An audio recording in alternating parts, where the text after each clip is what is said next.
Hey YouTube, Tony here, and today I want to take a look at a newer knife that I got a couple weeks ago, and I absolutely love this knife so far. And the particular knife is the Kizer Dukes, and this is part of Dukes Vanguard series, which is their cheaper line, where they take a model that is a higher end and they make it with cheaper materials. A manual flipper. This thing has VG10 stainless steel. If we can get all that in there. 3-inch blade.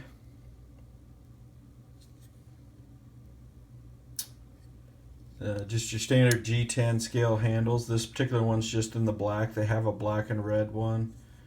I couldn't commit on which one I wanted to get, so I ended up just getting the plain black. It's got a hollow grind for the blade here, but really a smooth knife. It's on ball bearings, and it flicks open so easy. Super light knife. We can weigh it here.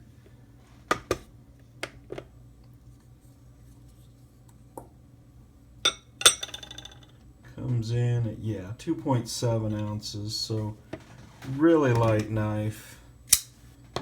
Just a great EDC knife. You can see it here up next to the Kershaw Skyline that I like so much.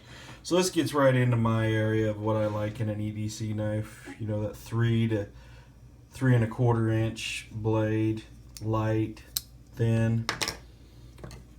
Ergonomically, this feels really great in the hand. Now I've got small hands and I can get all 4 on it. Now, if you got larger hands, you might have problems with getting that last one on there. You know, when you first look at this knife, it's a super simple looking knife, just black, but it's just got 3 screws to take it apart, and doesn't seem like it's got a whole lot going on. But there's a lot in this design that I really like, and in particular, these G10 scales, the way they took these liners. And I don't know if I can show this, but it's like they've recessed them into there, so it gives it a real clean look. If you're looking down on the back, it looks just like there isn't any stainless steel liners. It's just the G10. That's just kind of a nice touch. It's got this really nice swedge running the length of the top of the knife. The barrel spacers are nicely milled out. Probably not going to get it to focus. Yeah, there you go. Just nice looking barrel spacers. Now, this knife is strictly tip up carry, right hand only, which is kind of a downfall. I wish they would have made it left hand, where you could carry it on the left too. But I mean, this works for me. That's where I carry anyway. So, a little bit of jimping on the flipper, which is nice. And the flipper, this whole knife is really well designed. This is another thing I want to point out. The flipper is nice and rounded here, and the knife just flows. You've got this, it runs smooth, and this is just rounded right into the flipper tab, which, you're constantly following that and just falling right into that. So I like that, compared to, like the Skyline, it looks like they just added the flipper. There's nothing to flow into it. Or even, this is ZT0450, same thing. There's the flipper tab. I like this. I mean, this knife is probably, if I had to say a favorite, this one's probably my favorite everyday carry knife. But this knife, it will give it a good run for its money. Now, it doesn't have nearly the quality of materials that the 0450 has, but for everyday carry, lightness, I really like this knife. And for 69 bucks compared to 160 bucks, I mean, you could carry 2 of these. So, something to keep in mind. It's just a really nice knife for 69 bucks. I would go as far as to say, out of all the knives I've got, this is definitely my favorite for under 100 bucks. I don't think you can go wrong with this.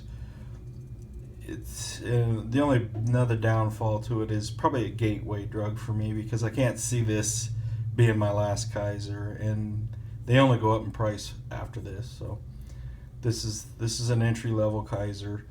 They do make this particular model in their Bladesmith series, but when I'm looking at that knife, it gets a little bit longer. It's 3.58 inch blade, which in my area is 3.5 is legal, which is not a huge deal. I would probably get away with it, but you know, and it does come with better steel. It comes with S35 VN. And the other thing I don't necessarily care for, the other one, is the stone washed blade. This satin finish blade is really nice, so I don't know if I'll get that one. The model I am particularly interested in is the Kizer Sheepdog they have coming out shortly. That kind of looks interesting, and I might get that knife. There's only two other things I really think they could have improved this knife. For one, the pocket clip. It's not a horrible pocket clip, this big flat, but I wish they would have made it a deep carry. This knife with a deep carry would just, you know, as light as it is, would just be great in the pocket. The other thing, and this is kind of a nitpicking thing, is this pivot. If you flip it over, you know, the solid side's over here, which is nice because you only need one Torx. I wish they would have put that over here just for the show side. It would have, you know, cleaned up that look a little more. I mean, like I said, it's pretty nitpicky, but that's what but overall, just a beautifully designed knife. You know, you can't go wrong with this, and I highly recommend you pick one up. I got this one actually off Knife Center. Blade HQ, he has them for the same price, right at that $69. I'll put links in the show notes to both those places. But yeah, definitely one of my favorite EDC knives right now. For $69, you know, you can't go wrong. It's a knife you're not afraid to beat up.